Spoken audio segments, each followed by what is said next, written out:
So it's been, 6 years since Rogue One came out.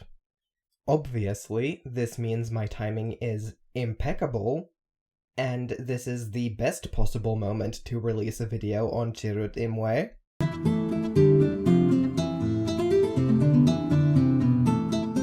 Kidding aside, I have had Chirrut down as a possible video topic for a while now. I'm not a massive Star Wars fan.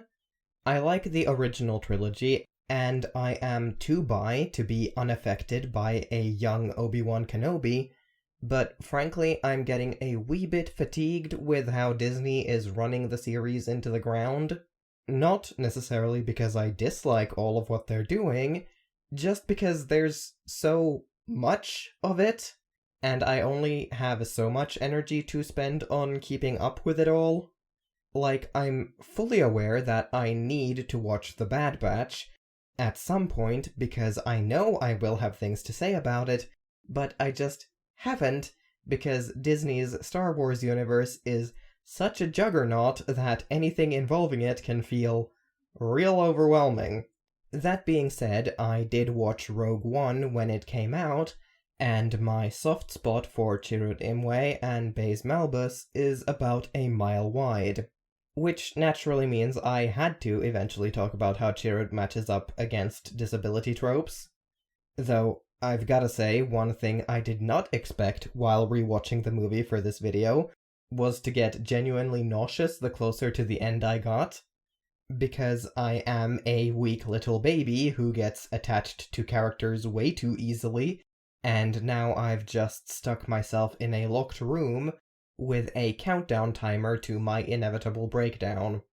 The first thing we have to touch on, again, because this has come up before and will probably come up again, is the casting. Chirrut Îmwe is blind. Donnie Yen is not. He's also, apparently, the reason Chirrut is blind in the first place, which I really don't know how to feel about. On the one hand, without him, Chirrut may not have been blind at all. On the other, it's still an able-bodied actor playing a disabled character. I'm well aware of the most common arguments against casting actual disabled people to play disabled roles. Chirrut needs to do things an actual blind person couldn't. No, he doesn't. He really doesn't.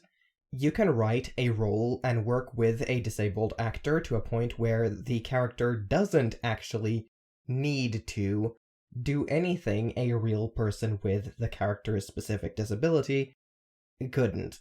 And for the stuff that a fictional character does that a real-life human being can't, on a basis of this is a fictional universe, like, say, tapping into the Force, or practicing a martial art that gives you legit superhuman powers.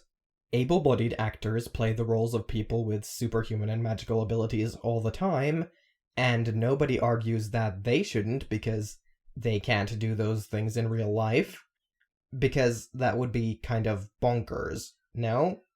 It could be dangerous for a real blind actor to film some of these scenes. That's what stunt doubles are for. Having an actual disabled actor on set means the crew needs to take accessibility into account, usually worded much less politely. That one's probably the worst because it's just blatantly ableist and lazy to boot. If hiring the best actor for a role would make filming too difficult, no it wouldn't. You're just unwilling to rethink your process and accommodate other people. Finding a blind Asian actor would just be too hard. Okay, there you maybe have the slightest bit of a point. There aren't a lot of well-known disabled actors. Want to take a guess at why? Probably has something to do with there being so few disabled roles, and the ones that do exist being played by able-bodied actors instead. But it's not impossible to find disabled actors. Do a casting call. Take a risk on filling a role with a less recognizable name in favor of a better fit for the character. I'll grant you, it's unlikely you'd find a blind Asian actor with the same level of experience in martial arts as Donnie Yen, but not every actor who plays a badass in a movie knows how to fight like said badass. They get the on-set training they need, and the rest is covered by stunt doubles. This is the case for able-bodied actors. Why can't it also be for disabled actors? Regardless of how it happened, I'm immediately going to knock a point for the fact that we once again have a disabled character being played by an able-bodied actor. Moving on to the character himself. Chirrut Îmwe fits a couple well-known tropes surrounding blind characters, the blind badass and the blind sage being the most prominent ones that spring to mind. Neither of these are immediately concerning on the surface. I mean, what's wrong with a blind person being a badass or wise? Nothing is what. The issues around these tropes tend to appear in how they're presented. The blind badass is a character who's blind, obviously, and usually has a superior skill in one or more weapons or martial arts. One of the central conceits of these characters is that people underestimate them and get their asses absolutely handed to them as a result. As for how this manifests in Chirrut, his second scene involves him single-handedly taking down a group of stormtroopers. He wields a light bow with the precision of a master marksman. He's got near superhuman hearing. However, the thing I do find refreshing is that his battle prowess isn't remarked upon with shock or awe in some kind of huge moment that stands out from any other character introduction that involves a fight scene, because blind martial artists do actually exist, especially within grappling martial arts like judo or Brazilian jiu-jitsu. There's like one stormtrooper who mentions something about it, I think. The next aspect of Chirrut I want to talk about is the blind sage or seer. It stems from the long-standing trope about blind people having some kind of deeper vision that everyone else lacks. Like being blind comes with a bonus to wisdom or something. Usually these characters are wise mentor types, older than the protagonist, who serve as spiritual guides for the main character. If I were to take a guess, I'd say this comes from the thought that because blind people can't see, which isn't even necessarily true, what a blind or visually impaired person actually sees varies massively from person to person. They don't judge their fellow man, or something. It's obviously patently ridiculous. It's also a close cousin of that old idea that any disabled person is automatically more virtuous by virtue of being disabled. As with any positive stereotype, it sounds complimentary on the surface, but is in actuality still quite harmful. Anything that paints an entire group with the same brush is never actually positive. It strips a person of their identity in the place of one you've decided on for them. It's also usually a good indicator that the person believing the positive stereotype is more likely to believe negative stereotypes. Chirrut, however, doesn't fall quite as heavily into the blind sage as other characters might. He's definitely the most religious and mystical of the group, but he's not the wise mystical monk. His snark and his relationship with Baze both go a long way towards pulling him away from one-note tropes and giving his character more life. Ironically, considering he's dead by the end of the movie. But they're all dead by the end of the movie, so he's not a standout in this regard. It's not a bury your disabled moment if everyone dies. Now, I've mentioned a couple times here how Chirrut has some senses and uncanny abilities that aren't exactly explainable. Usually I would be chalking this up to him having a disability superpower and sighing about it, but as we all know, the Star Wars universe comes with its own set of rules we have to take into account. Because this man is absolutely force sensitive. Like, we can all agree on that, right?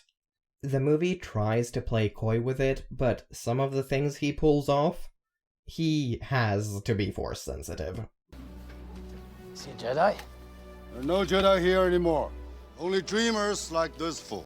Like shooting down a fighter with such precision that it crashes into an Imperial base. Or actively dodging shots on the battlefield in a sort of inversion of the classic Jedi lightsaber deflection.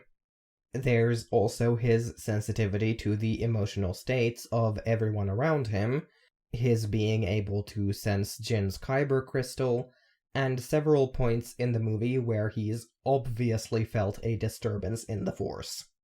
He may not wield the Force in the way we're used to from the Jedi, but there is no way in hell this man is not Force sensitive.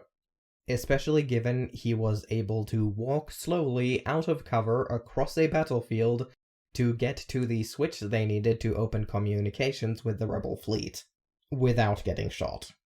I mean, I know we make fun of Stormtrooper aim, but come on. At some point, it stops being garbage aim and starts being space magic, right?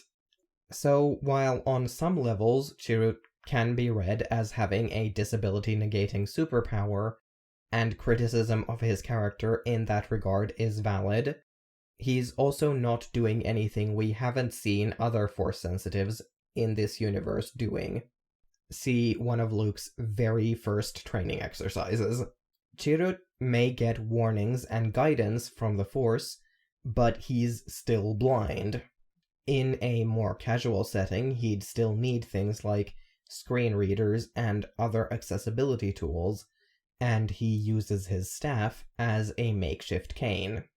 This is especially showcased in the 2 times, I believe, where he asks Baze to describe or clarify something for him. The first time being after Jedha's destruction, when he demands not to be treated with kid gloves and told the extent of the devastation. It's not a loud moment, but it's pointed, and it shakes Baze out of his own grief long enough to tell Chirrut the truth he deserves to know, no matter how devastating. The second is when he asks Baze if Cassian has the face of a killer, to paint a complete picture with what Chirrut is sensing and what Baze is seeing. Also, I believe, a not-so-subtle prod at Jin to get her to ask him about it. It's a nice bit of character and relationship establishment for both of them. It's also made clear in the movie that Chirrut and Baze depend on and care for each other in equal measure. Sure, Chirrut may drag Baze into a situation he grumbles about, but he's not Chirrut's protector. They're a team.